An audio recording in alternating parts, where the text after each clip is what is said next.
Entre la croix et le tombeau vide, il y a une histoire extraordinaire que peu de gens connaissent.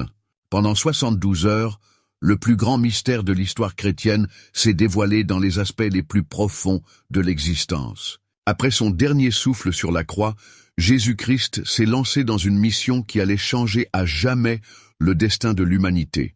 Aujourd'hui, nous allons révéler ce voyage étonnant qui a eu lieu entre la mort et la résurrection. Une vérité biblique qui transformera complètement votre compréhension du plan de salut de Dieu. Ce qui s'est passé pendant ces heures cruciales a non seulement changé le cours de l'histoire, mais aussi le destin éternel de chaque âme.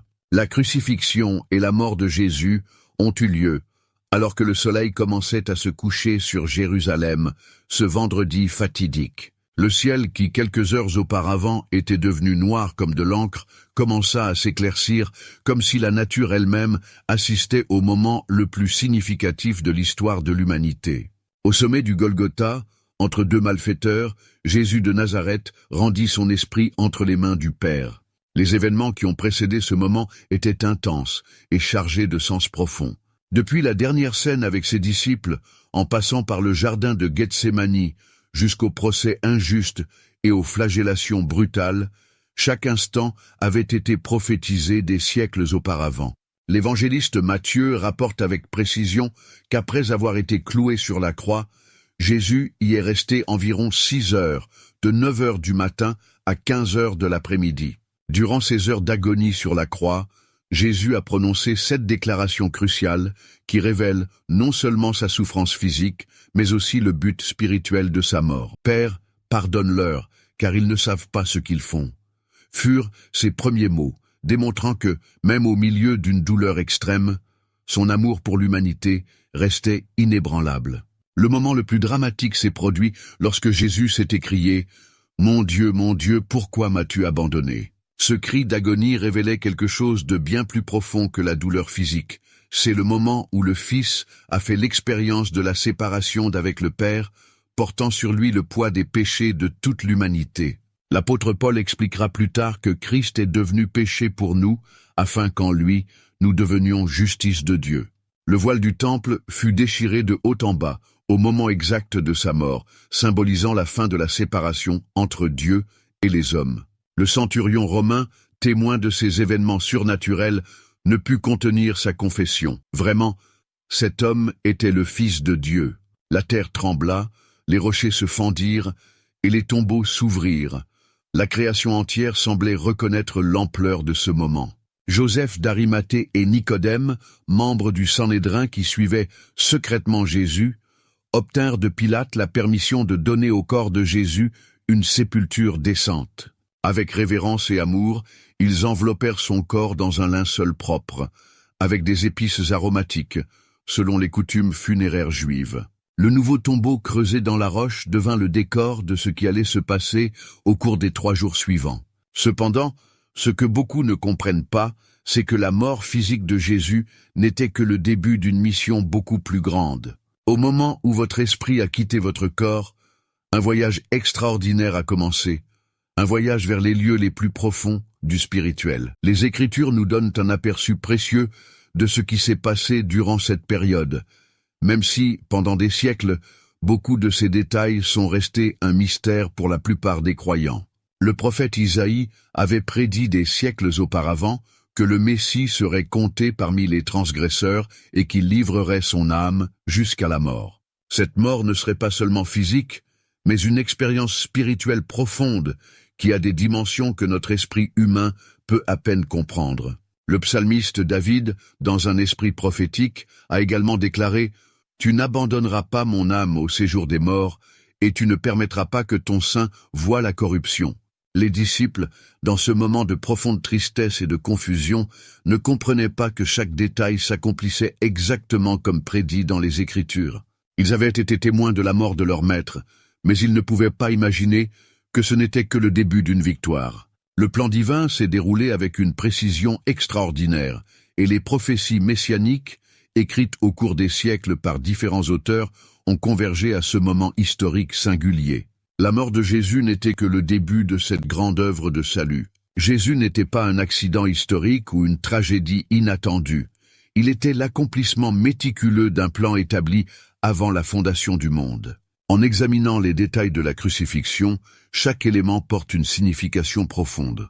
La couronne d'épines n'était pas seulement un instrument de torture et d'humiliation, mais symbolisait la malédiction de la terre, prononcée en Éden, qui était maintenant en train d'être inversée. Le vinaigre offert à Jésus n'était pas une simple coïncidence, mais un accomplissement littéral du psaume 69. Même le fait qu'aucun de ses os n'ait été brisé, contrairement à la pratique romaine courante, accomplissait la prophétie du psaume 34.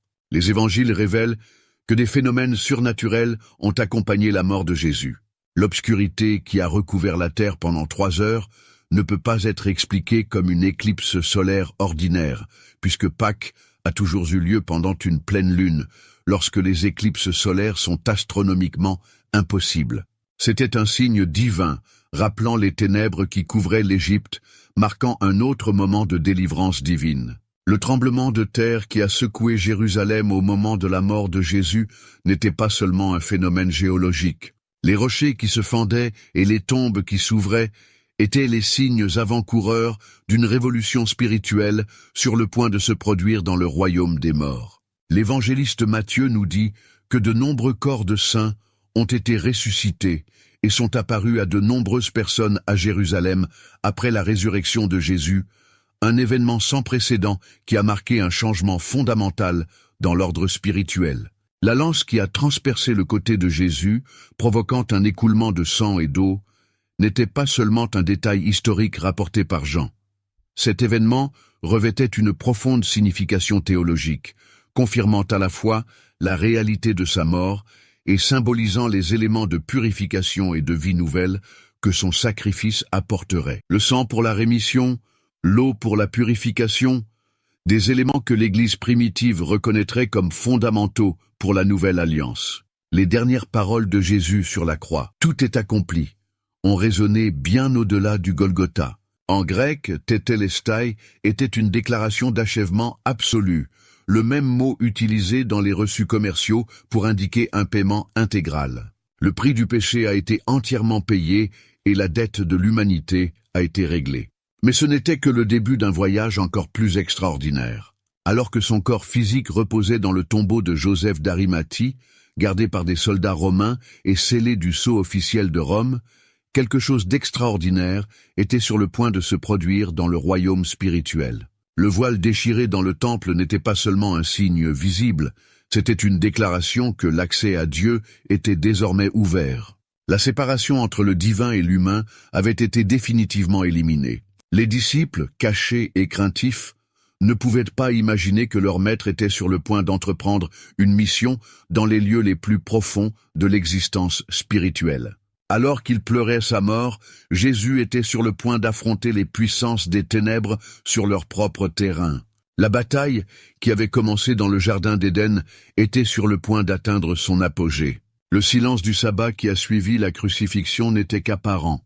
Dans les royaumes invisibles, une activité intense était sur le point de commencer. Ce qui allait se passer dans les prochaines heures allait changer à jamais le destin de l'humanité et établir une nouvelle réalité spirituelle. Jésus était sur le point d'entrer dans une dimension qu'aucun être humain n'avait jamais connue auparavant et d'en sortir avec les clés de la mort et de l'enfer dans ses mains. Alors que le soleil se couchait ce vendredi fatidique, marquant le début du sabbat juif, une nouvelle phase du plan divin était sur le point de se dérouler. Le corps de Jésus reposait dans le tombeau, mais son esprit était sur le point de se lancer dans un voyage qui révélerait la véritable portée de sa victoire sur les forces des ténèbres. Et c'est ici que notre histoire entre dans un territoire encore plus extraordinaire, le monde invisible du sein d'Abraham, où les justes attendaient l'arrivée du Messie promis. Le concept du sein d'Abraham, pour comprendre où se trouvait Jésus pendant ces 72 heures cruciales, nécessite que nous comprenions un concept fondamental de la théologie juive antique. Le sein d'Abraham n'était pas un simple concept abstrait, mais une réalité spirituelle que Jésus lui-même a validée dans ses enseignements, notamment dans la parabole de l'homme riche et de Lazare. Entre le sort des justes et des méchants après la mort, avant la croix, il n'y avait pas d'accès direct au ciel, même pas pour les plus fidèles serviteurs de Dieu. Lorsque ces justes quittèrent ce monde, ils furent emmenés dans un lieu de réconfort et d'attente connu sous le nom de Saint d'Abraham. Jésus a clairement illustré cette réalité lorsqu'il a raconté l'histoire de Lazare, le mendiant, qui, après sa mort, fut emmené par des anges dans le sein d'Abraham. Ce lieu d'attente n'était pas le ciel lui-même, mais un compartiment du monde des morts où les fidèles attendaient la venue du Messie. C'était un lieu de pleine conscience, de réconfort et de paix, mais toujours un lieu d'attente. Les patriarches, les prophètes et tous les justes de l'Ancien Testament s'y reposaient, attendant l'accomplissement des promesses divines. Abraham, le père de la foi, est devenu le symbole de cette attente fidèle, comme nous le dit Hébreux 11:13. C'est dans la foi qu'ils sont tous morts, sans avoir obtenu les choses promises, mais ils les ont vues de loin, en ont été convaincus et les ont salués. Ce passage nous révèle que même les héros de la foi attendaient quelque chose de plus grand, la rédemption qui viendrait par le Messie. L'existence même du sein d'Abraham était un témoignage de la justice et de la miséricorde de Dieu, alors que le sacrifice ultime n'avait pas encore été accompli. Le Seigneur a prévu un lieu de repos pour ceux qui sont morts dans la foi. Les anciens rabbins appelaient cet endroit le paradis, le même terme que Jésus utilisait lorsqu'il parlait aux voleurs repentant sur la croix. Aujourd'hui, tu seras avec moi au paradis. Le prophète Samuel, appelé de la mort par le nécromancien d'Endor, se leva de la terre, indiquant que les morts justes habitaient dans un royaume inférieur, mais séparé du lieu de tourment. Cette distinction est cruciale pour comprendre ce qui s'est passé lorsque Jésus est descendu dans les parties inférieures de la terre. Les écrits anciens, bien que non canoniques, nous aident à comprendre comment les Juifs du 1er siècle considéraient cette géographie spirituelle. L'enfer, ou Hadès en grec, était considéré comme ayant différents compartiments, un pour les justes et un pour les méchants, séparés par un grand gouffre comme Jésus l'a décrit dans sa parabole. Lorsque David prophétisa « Tu n'abandonneras pas mon âme » dans le psaume 16:10, il exprimait non seulement son propre espoir, mais l'espoir de tous les justes qui attendaient dans le sein d'Abraham. Cette prophétie s'accomplirait en Christ, qui non seulement visiterait le monde des morts, mais transformerait complètement son but et sa fonction. Le concept du sein d'Abraham nous aide à comprendre pourquoi il était nécessaire pour Jésus, après sa mort, de descendre d'abord dans les parties inférieures de la terre avant de monter au ciel. Il y avait une multitude d'âmes justes qui attendaient leur délivrance, attendant le moment où le Messie achèverait son œuvre rédemptrice. L'attente dans le sein d'Abraham n'était pas passive. Les justes étaient pleinement conscients et comprenaient le plan divin qui se déroulait sur terre. Jésus l'a indiqué lorsqu'il a mentionné qu'Abraham a vu son jour et s'est réjoui. Cette conscience active a fait du sein d'Abraham non seulement un lieu d'attente, mais aussi d'anticipation croissante. Les prophètes qui reposaient là avaient en prédit dans les moindres détails la venue du Messie. Isaïe avait parlé du serviteur souffrant, Daniel avait calculé les semaines précédant sa venue, et maintenant toutes ces prophéties s'accomplissaient sous leurs yeux spirituels. L'arrivée de Jésus dans le sein d'Abraham serait l'aboutissement de siècles d'attente fidèle. Lorsque Jésus déclara aux voleurs repentants « Aujourd'hui, tu seras avec moi au paradis », il était sur le point de mener la plus grande délivrance dont le monde spirituel ait jamais été témoin. Le sein d'Abraham, qui avait si longtemps servi de salle d'attente céleste, était sur le point de connaître une transformation radicale. Cette transformation serait aussi profonde que l'œuvre de la croix elle-même. Depuis des millénaires, ce lieu témoigne à la fois de la justice et de la miséricorde de Dieu. Justice, car le péché n'avait pas encore été définitivement expié, et miséricorde, car Dieu a fourni un lieu de réconfort aux fidèles qui attendaient. Les saints de l'Ancien Testament étaient morts avec une foi tournée vers l'avenir, comme Abraham, Isaac, Jacob, Joseph, Moïse, David, Samuel, Isaïe et tous les autres. Avant la croix, il n'y avait pas d'accès direct au ciel, même pas pour les serviteurs les plus fidèles de Dieu après la mort. Les justes furent emmenés dans un lieu de réconfort et d'attente connu sous le nom de Saint d'Abraham. Jésus a clairement expliqué cette réalité lorsqu'il a raconté l'histoire de Lazare, le mendiant, qui après sa mort fut emmené par des anges dans le sein d'Abraham. Ce lieu n'était pas le ciel lui-même, mais un compartiment dans le monde des morts, où les justes attendaient l'arrivée du Messie. C'était un espace de pleine conscience, de réconfort et de paix, mais toujours un lieu d'attente. Les patriarches, les prophètes et tous les justes de l'Ancien Testament s'y reposaient, attendant l'accomplissement des promesses divines. Abraham, le père de la foi, est devenu le symbole de cette attente fidèle, comme le décrit Hébreux 11, 13. C'est dans la foi qu'ils sont tous morts, sans avoir obtenu les choses promises, mais ils les ont vues de loin, en ont été convaincus et les ont salués. Cela révèle que même les héros de la foi attendaient quelque chose de plus grand, la rédemption qui viendrait par le Messie. L'existence même du sein d'Abraham était un témoignage de la justice et de la miséricorde de Dieu, alors que le sacrifice ultime n'avait pas encore été accompli. Le Seigneur a préparé un lieu de repos pour ceux qui sont morts dans la foi.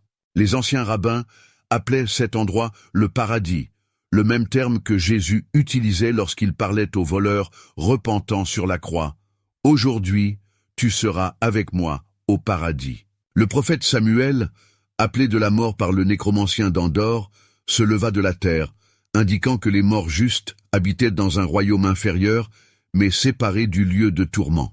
Cette distinction est essentielle pour comprendre ce qui s'est passé lorsque Jésus est descendu dans les parties inférieures de la terre. Les écrits anciens, bien que non canoniques, nous aident à comprendre comment les Juifs du 1er siècle considéraient cette géographie spirituelle. L'enfer ou Hadès en grec était considéré comme ayant des compartiments séparés, un pour les justes et un pour les méchants, divisés par un grand gouffre, tout comme Jésus l'a décrit dans sa parabole. Lorsque David prophétisa « Tu n'abandonneras pas mon âme » dans le psaume 16:10, il n'exprimait pas seulement son propre espoir, mais aussi celui de tous les justes qui attendaient dans le sein d'Abraham. Cette prophétie s'accomplirait pleinement en Christ, qui non seulement visiterait le monde des morts, mais transformerait complètement son but et sa fonction. Le concept du sein d'Abraham nous aide à comprendre pourquoi il était nécessaire pour Jésus de descendre d'abord dans les parties inférieures de la terre après sa mort, avant de monter au ciel. Il y avait une grande multitude d'âmes justes qui attendaient leur délivrance, attendant le moment où le Messie achèverait son œuvre rédemptrice. L'attente dans le sein d'Abraham n'était pas passive. Les justes conservaient une pleine conscience et une compréhension du plan divin qui se déroulait sur terre. Jésus l'a indiqué lorsqu'il a dit qu'Abraham a vu son jour et s'est réjoui. Cette conscience active a fait du sein d'Abraham non seulement un lieu d'attente, mais aussi d'anticipation croissante. Les prophètes qui reposaient là avaient prédit en détail la venue du Messie. Isaïe avait parlé du serviteur souffrant. Daniel avait calculé les semaines précédant sa venue, et maintenant toutes ces prophéties s'accomplissaient sous leurs yeux spirituels. L'arrivée de Jésus dans le sein d'Abraham serait l'aboutissement de siècles d'attente fidèle. Lorsque Jésus dit aux voleurs repentants « Aujourd'hui, tu seras avec moi au paradis », il était sur le point de mener la plus grande délivrance dont le monde spirituel ait jamais été témoin. Le sein d'Abraham, qui avait si longtemps servi de salle d'attente céleste, était sur le point de subir une transformation radicale. Cette transformation serait aussi profonde que l'œuvre de la croix elle-même. Depuis des millénaires, ce lieu témoigne à la fois de la justice et de la miséricorde de Dieu. Justice, car le péché n'avait pas encore été définitivement expié, et miséricorde, car Dieu a fourni un lieu de réconfort aux fidèles qui attendaient. Les saints de l'Ancien Testament sont morts avec une foi tournée vers l'avenir, comme Abraham, Isaac, Jacob, Joseph, Moïse, David, Samuel, Isaïe et d'autres. Comme nous le dit l'auteur de l'Épître aux Hébreux, les héros de la foi sont morts sans avoir reçu les promesses, mais en les attendant dans la foi. Hébreux 11, 13. Leur présence dans le sein d'Abraham était un témoignage de la fidélité de Dieu et du caractère progressif de sa révélation. Jésus, dans ses enseignements sur terre, a clairement établi la différence entre l'état temporaire des morts avant son œuvre rédemptrice et ce qui viendrait après. Quand il a dit « Dans la maison de mon Père il y a plusieurs demeures », Jean 14, 2, il faisait référence à une réalité future qui se réaliserait par sa mort et sa résurrection. La vision juive du 1er siècle sur la géographie spirituelle du monde des morts était complexe mais ordonnée. Le Xol n'était pas un lieu chaotique, mais un royaume ordonné où la justice divine se manifestait même dans la mort. Le grand gouffre mentionné dans la parabole de l'homme riche et de Lazare, Luc 16, 26, illustre la séparation nette entre les justes et les méchants, même dans le monde des morts. Les anciens rabbins enseignaient que le sein d'Abraham était un lieu où les justes pouvaient poursuivre leur croissance spirituelle par la contemplation de la Torah et la communion avec les patriarches. Cette compréhension nous aide à comprendre pourquoi, lorsque Jésus est descendu là-bas, il n'a pas trouvé des âmes dans un état d'inconscience, mais des esprits alertes et dans l'expectative. La mention des anges dans le sein d'Abraham dans la parabole lorsqu'il portait Lazare suggère qu'il s'agissait d'un royaume de protection divine directe. Ce n'était pas un lieu d'abandon, mais de préservation minutieuse des fidèles morts dans la foi. Les anges, en tant qu'esprits ministres envoyés pour servir ceux qui seront héritiers du salut, Hébreux 1, 14, ont continué leur ministère même sur ce plan spirituel.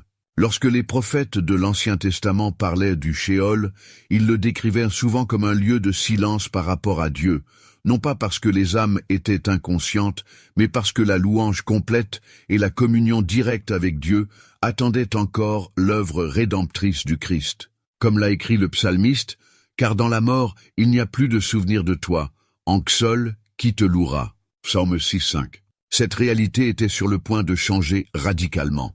L'arrivée de Jésus dans le sein d'Abraham ne serait pas une simple visite, mais le début d'une grande libération.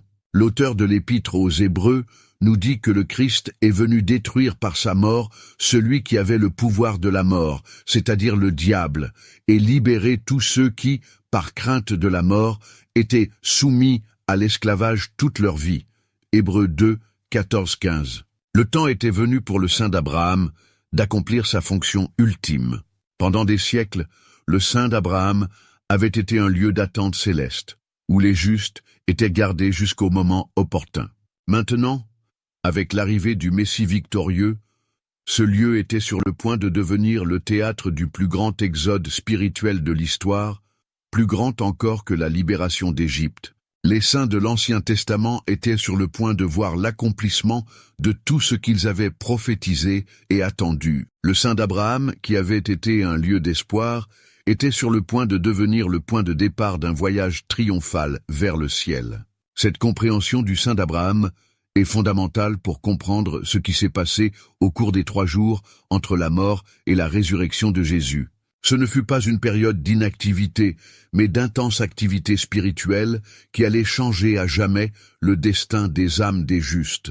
Après avoir remis son esprit entre les mains du Père, Jésus a commencé un voyage qui le conduirait aux profondeurs de l'existence spirituelle. Sa descente aux enfers n'était pas une défaite, mais une partie essentielle du plan de rédemption de Dieu.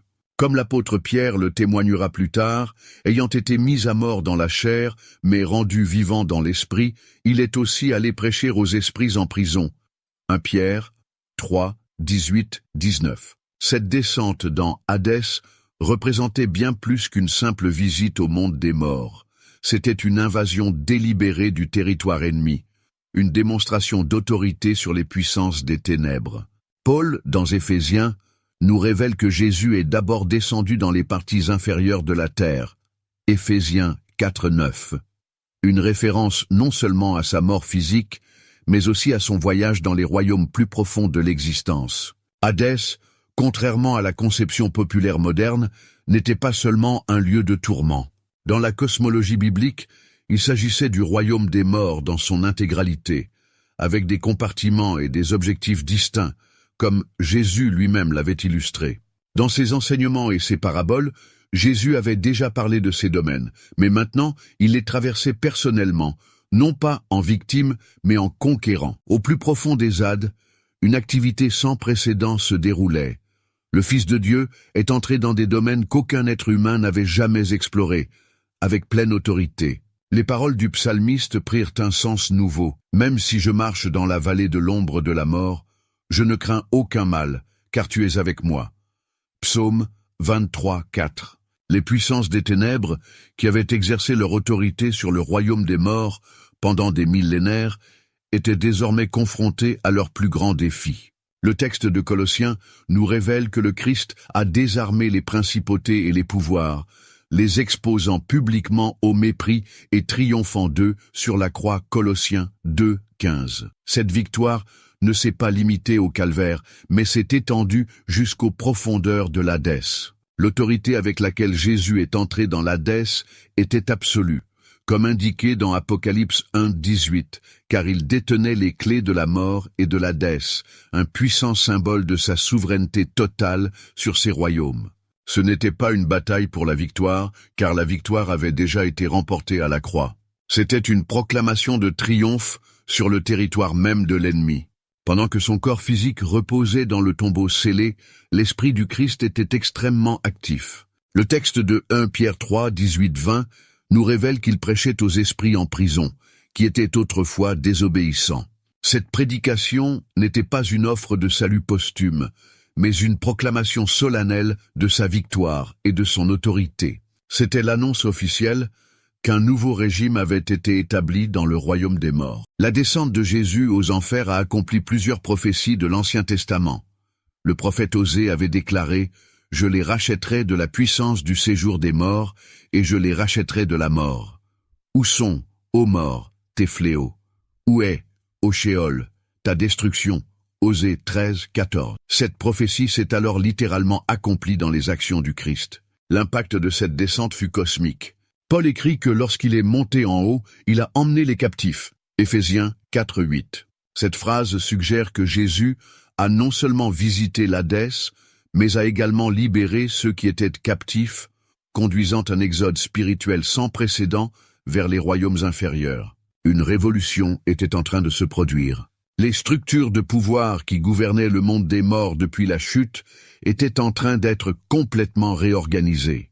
L'auteur de l'Épître aux Hébreux nous enseigne que le Christ est venu détruire celui qui avait le pouvoir de la mort, c'est-à-dire le diable, Hébreux 2, 14. Cette destruction ne signifiait pas l'anéantissement, mais la neutralisation complète de son autorité. Les esprits en prison mentionnés par Pierre furent témoins de cette démonstration de puissance divine. C'étaient les mêmes qui, à l'époque de Noé, avaient rejeté le message de repentance. Maintenant, ils étaient obligés de reconnaître la suprématie du Christ, comme Paul l'écrirait, afin qu'au nom de Jésus, tout genou fléchisse dans les cieux, sur la terre et sous la terre. Philippiens 2, 10. Le voyage de Jésus à travers Hadès révèle également quelque chose de profond sur la nature de sa mission rédemptrice. Il n'est pas seulement mort pour nous, mais il est descendu jusqu'aux profondeurs les plus reculées de l'existence pour s'assurer qu'aucun aspect de l'expérience humaine ne soit hors de portée de sa rédemption, comme le dit le psaume 139, 8. « Si je me couche au séjour des morts, voici, tu y es. » Au cours de cette descente, Jésus a rempli le rôle du grand prêtre céleste. L'auteur de l'Épître aux Hébreux nous enseigne qu'il est devenu semblable à ses frères en toutes choses, afin d'être un souverain sacrificateur miséricordieux et fidèle. Hébreux 2, 17. Son expérience à Hadès s'inscrit dans cette identification complète avec l'humanité. Les principautés et les puissances des ténèbres, qui avaient si longtemps régné sur le royaume des morts, se retrouvèrent désormais face à face avec leurs conquérants. Le texte de Colossiens nous dit que Jésus a dépouillé ses pouvoirs, un mot qui en grec suggère l'acte de désarmer complètement un ennemi vaincu. Il s'agissait d'une humiliation publique des forces des ténèbres sur leur propre territoire. La nature de cette confrontation à Hadès a démontré la suprématie et l'autorité du Christ sur le royaume des morts. La bataille spirituelle menée par Jésus était fondamentalement différente de toutes celles qu'il avait affrontées auparavant. Ce n'était pas un combat pour obtenir la victoire, car celle-ci avait déjà été garantie sur la croix. Lorsque Jésus dit « Tout est accompli », non seulement il accomplit sa mission, mais il proclame aussi triomphalement son autorité absolue et le nouvel ordre établi par son sacrifice. Au cours de sa descente aux enfers, il se produisit ce que les anciens théologiens appelaient le déchirement de l'enfer, un terme qui, bien que ne figurant pas explicitement dans les Écritures, décrit bien ce que les passages bibliques relatent, une invasion victorieuse des royaumes inférieurs qui aboutit à la libération des captifs justes. Le pouvoir de la mort a été radicalement modifié. Avant la descente du Christ, l'Hadès tenait sous sa domination tous les morts, justes et injustes. Maintenant, son autorité a été définitivement brisée.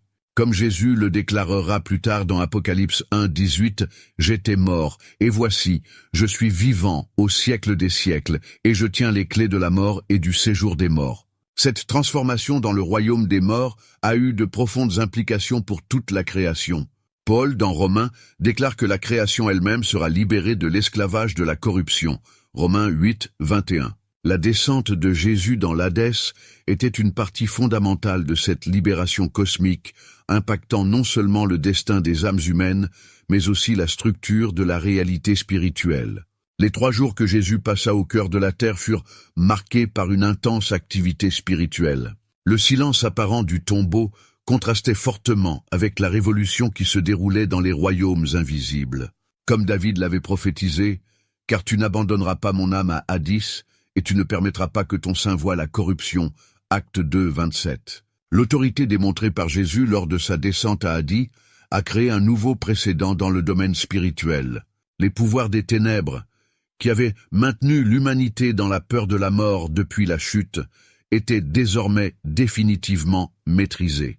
Comme le dit Hébreux 2:14-15, afin que, par sa mort, il anéantit celui qui avait la puissance de la mort, c'est-à-dire le diable, et qu'il délivra tous ceux qui, par crainte de la mort, étaient toute leur vie retenus dans la servitude. Cette libération n'était pas seulement un changement de statut juridique, mais une transformation fondamentale de la réalité spirituelle. Le voile qui séparait le monde physique du monde spirituel a été déchiré, non seulement dans le temple terrestre, mais dans les structures mêmes du cosmos spirituel. La mort, qui régnait sur l'humanité depuis Adam, a été détrônée. Les effets de cette descente vers Hadès continuent de résonner à travers les siècles. Chaque croyant qui meurt en Christ fait maintenant l'expérience d'une réalité radicalement différente de celle qui existait avant la victoire du Christ. Paul peut dire avec assurance « Ô mort, où est ton aiguillon? Où est, ô enfer, ta victoire ?» 1 Corinthiens 15:55. Le voyage de Jésus à travers Hadès a également établi un nouveau paradigme dans la compréhension de la mort par les croyants. Paul écrira plus tard « Mourir est un gain » Philippiens 1:21. Une déclaration qui n'a de sens qu'à la lumière de la victoire du Christ sur le royaume des morts.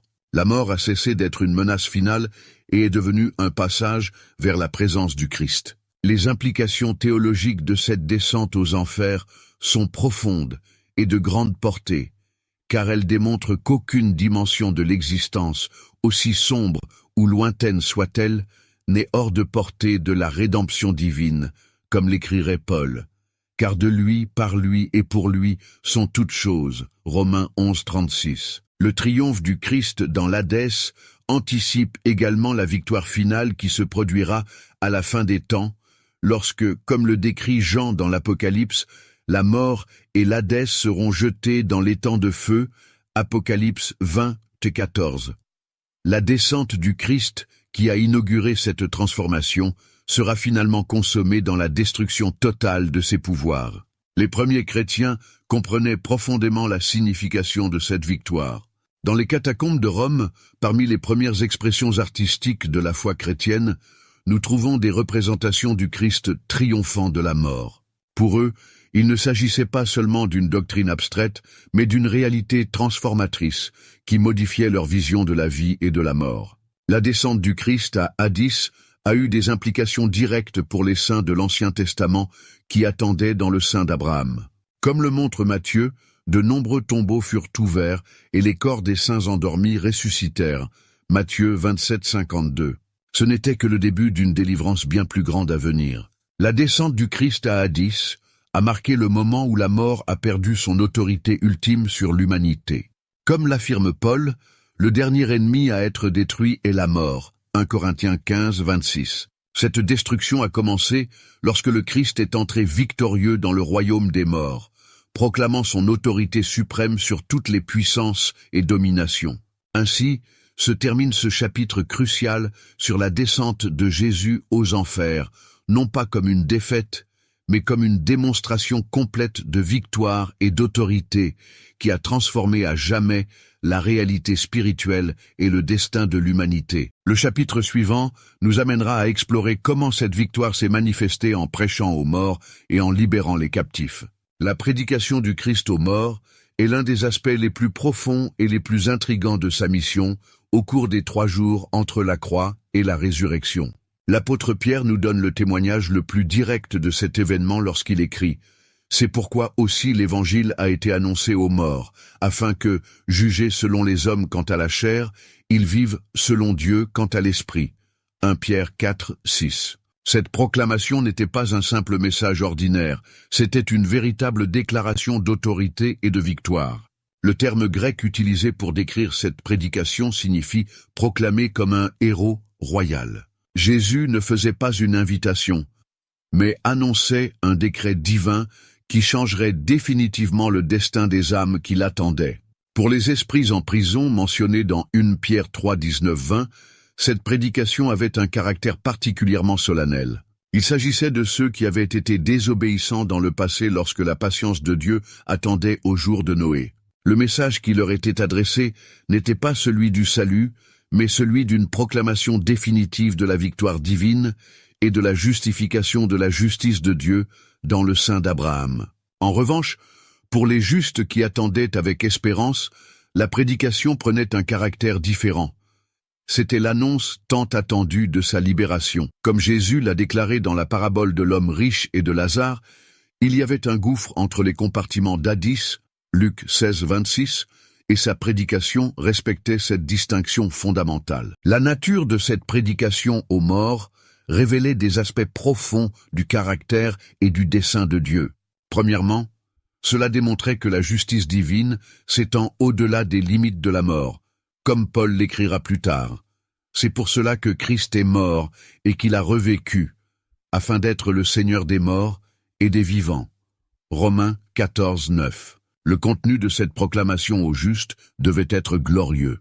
Imaginez le moment où Abraham, qui a vu le jour du Christ et s'est réjoui dans Jean 8, 56, a finalement été témoin de l'accomplissement de toutes les promesses. Moïse, qui avait écrit au sujet du prophète à venir dans Deutéronome 18, 15, se trouvait maintenant face à face avec l'accomplissement de sa propre prophétie.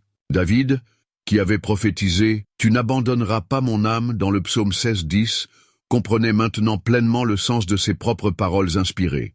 Isaïe, qui avait vu le serviteur souffrant dans Isaïe 53, a vu l'accomplissement de sa vision prophétique dans toute sa gloire. La prédication du Christ dans ce contexte n'était pas seulement informative, elle était transformatrice. L'auteur de l'Épître aux Hébreux nous dit que ces saints de l'Ancien Testament, tous morts dans la foi sans avoir reçu les promesses, les ayant vus de loin et y ayant cru, les accueillirent. Hébreux 11, 13. Maintenant, enfin, les promesses s'accomplissaient sous leurs yeux. Pour les esprits désobéissants, la prédication avait un autre but. Elle était une démonstration du triomphe de la justice divine et une justification de la fidélité de Dieu. Comme l'écrirait Paul, « Afin qu'au nom de Jésus tout genou fléchisse dans les cieux, sur la terre et sous la terre. » Philippiens 2, 10. Cette proclamation a également créé un nouveau précédent dans le domaine spirituel. La puissance de la mort, qui tenait toute l'humanité soumise depuis la chute, était contestée et vaincue, comme le déclare Hébreux, afin que par la mort, il détruisit celui qui avait la puissance de la mort, c'est-à-dire le diable. Hébreux 2, 14. Prêcher aux morts a démontré que l'évangile du Christ transcende toutes les limites de la mort. La prédication du Christ dans les royaumes spirituels a eu un impact révolutionnaire, changeant les structures de pouvoir qui gouvernaient le monde des morts depuis la chute. Comme Paul l'a écrit, « Je suis sûr que ni la mort ni la vie ne pourront nous séparer de l'amour de Dieu, qui est en Jésus-Christ notre Seigneur. » Romains 8, 38, 39. L'autorité du Christ, acquise sur la croix, se manifesta pleinement dans sa prédication aux morts. Pour les saints de l'Ancien Testament, cette proclamation représentait le point culminant de leur attente fidèle. L'auteur de l'Épître aux Hébreux nous dit que Dieu avait préparé quelque chose de meilleur pour nous, afin que sans nous, il ne parvienne pas à la perfection. Hébreux 11, 40. Or, ce perfectionnement était accompli par l'œuvre achevée du Christ. Le message proclamé avait des significations différentes pour différents groupes. Pour les justes, c'était l'annonce de la libération et l'accomplissement des promesses. Pour les désobéissants, une déclaration de victoire et de jugement. Comme l'a écrit Pierre, il est à la droite de Dieu, après être allé au ciel, après que les anges, les autorités et les puissances lui ont été soumis. 1 Pierre 3, 22. La prédication du Christ dans les lieux célestes a également établi un nouveau paradigme dans la compréhension de la mort par les croyants. Comme Paul l'a déclaré, « Car pour moi, vivre c'est Christ, et mourir est un gain. » Philippiens 1, 21. Car la mort n'avait plus le pouvoir de séparer les croyants de Dieu. Les effets de cette proclamation ont continué à résonner à travers les siècles. Paul écrit aux Éphésiens, « Étant monté en haut, il a emmené des captifs et a fait des dons aux hommes. » Maintenant, qu'est-ce que cela signifie? Il est monté, mais il est aussi descendu dans les parties inférieures de la terre. Éphésiens 4, 8, 9. La prédication aux morts a démontré la plénitude du ministère du Christ. Il a non seulement vécu et est mort pour nous, mais il est descendu dans les profondeurs de l'existence pour s'assurer qu'aucun aspect de l'expérience humaine ne soit hors de portée de sa rédemption. De plus, cette proclamation a créé un précédent important pour la compréhension de l'autorité du Christ sur toutes les dimensions de l'existence. Comme Paul l'a écrit dans Philippiens 2, 9, 11, « C'est pourquoi aussi Dieu l'a souverainement élevé et lui a donné le nom qui est au-dessus de tout nom, afin qu'au nom de Jésus, tout genou fléchisse dans les cieux, sur la terre et sous la terre, et que toute langue confesse que Jésus-Christ est Seigneur, à la gloire de Dieu le Père. » L'impact de cette prédication fut particulièrement significatif pour ceux qui, comme Abraham, vivaient par la foi dans des promesses non encore accomplies. Jésus avait dit aux Juifs, « Votre père Abraham a tressailli de joie de ce qu'il verrait mon jour, le vit et se réjouit. » Jean 8, 56. Or, cette joie se réalisait pleinement dans la rencontre directe avec le Messie promis. La proclamation aux esprits en prison servait également de justification publique de la justice de Dieu. Ceux qui avaient rejeté la prédication de Noé furent désormais obligés d'assister au triomphe final de la vérité qu'ils avaient méprisée. Comme l'a écrit Pierre, l'Évangile a aussi été prêché aux morts, afin que, jugés selon les hommes quant à la chair, ils vivent selon Dieu quant à l'esprit. 1 Pierre 4, 6. Cette prédication a établi une nouvelle réalité spirituelle qui allait changer à jamais le destin des âmes des croyants après la mort. Paul écrivait avec assurance aux Thessaloniciens, « Car si nous croyons que Jésus est mort et qu'il est ressuscité, de même Dieu ramènera par Jésus et avec lui ceux qui sont morts. » 1 Thessaloniciens 4, 14. La puissance transformatrice de cette proclamation ne se limitait pas au moment historique en question. Ces effets continuent d'influencer la façon dont les croyants perçoivent la mort et la vie au-delà.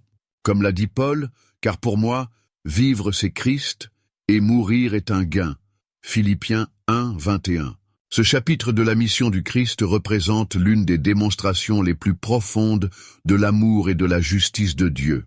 Il n'est pas seulement mort pour nous, mais il a veillé à ce que son message de victoire soit proclamé dans toutes les dimensions de l'existence, garantissant qu'aucun aspect de l'expérience humaine ne soit hors de portée de sa rédemption. Je suis celui qui vit. J'étais mort, et voici, je suis vivant au siècle des siècles.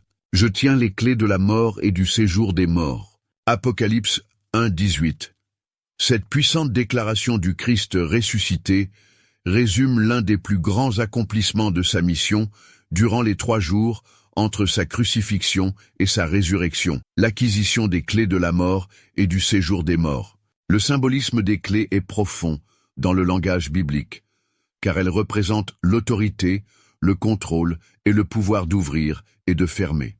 Lorsque Jésus prétend posséder ces clés, il déclare son autorité absolue sur les royaumes de la mort. Cette autorité n'est ni temporaire ni déléguée, mais définitivement acquise par sa mort et sa victoire dans la descente aux enfers. L'image des clés fait également référence aux paroles de Jésus à Pierre. « Je te donnerai les clés du royaume des cieux » Matthieu 16, 19.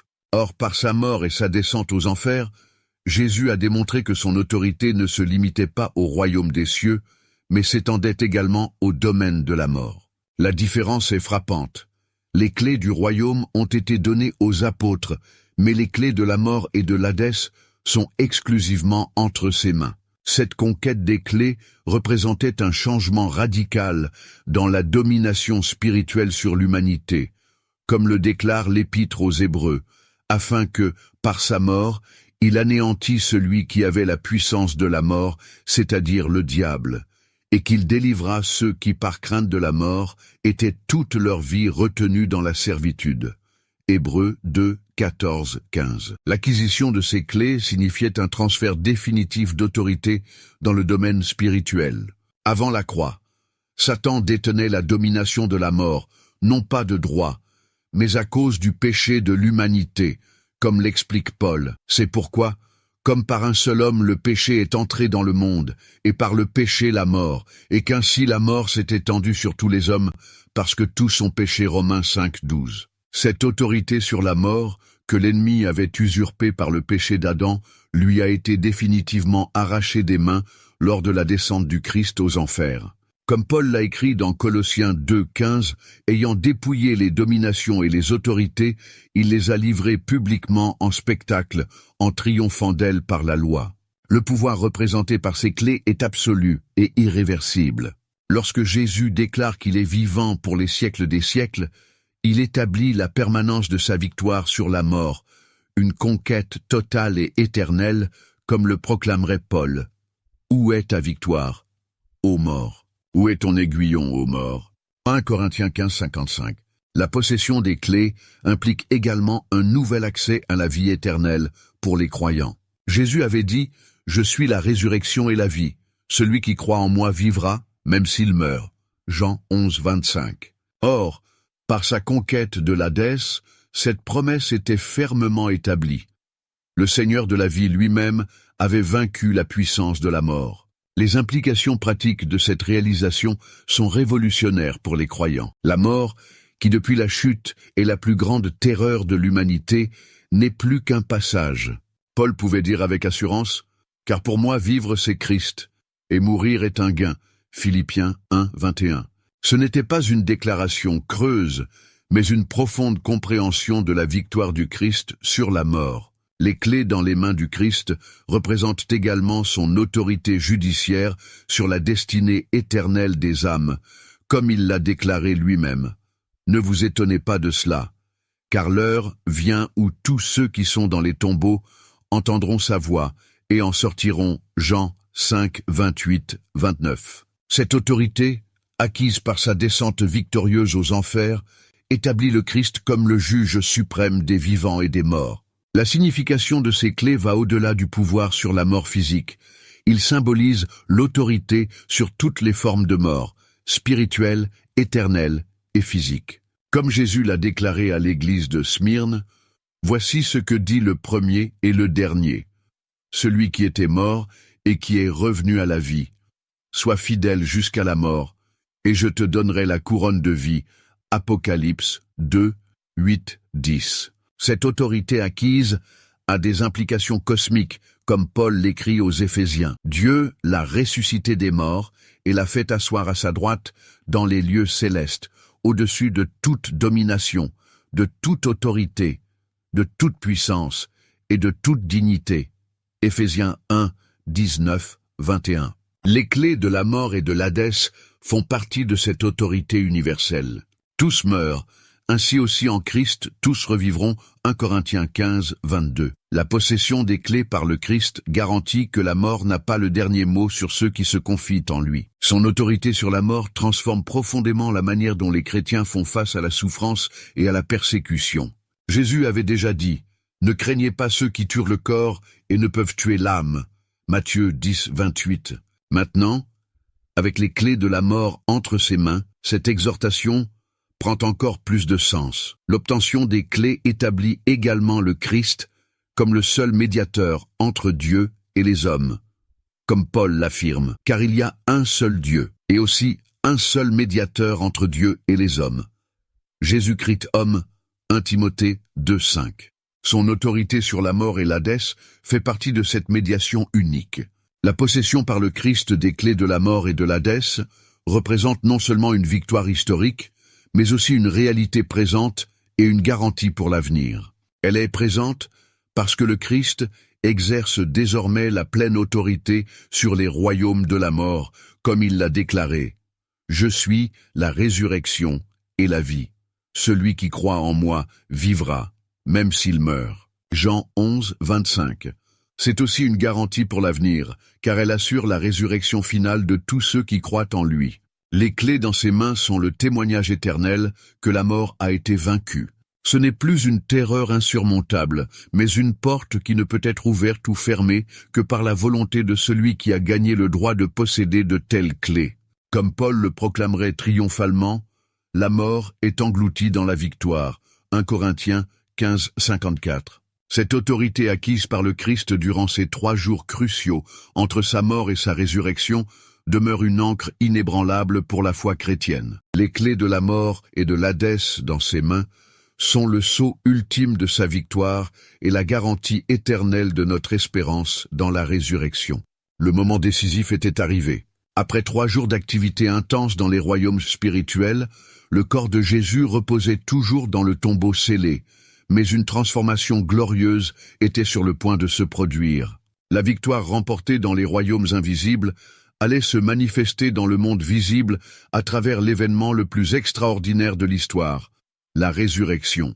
Cette victoire finale n'était pas seulement le retour à la vie d'un corps mort, mais la démonstration suprême de la puissance de Dieu sur toutes les forces du mal, de la mort et du péché.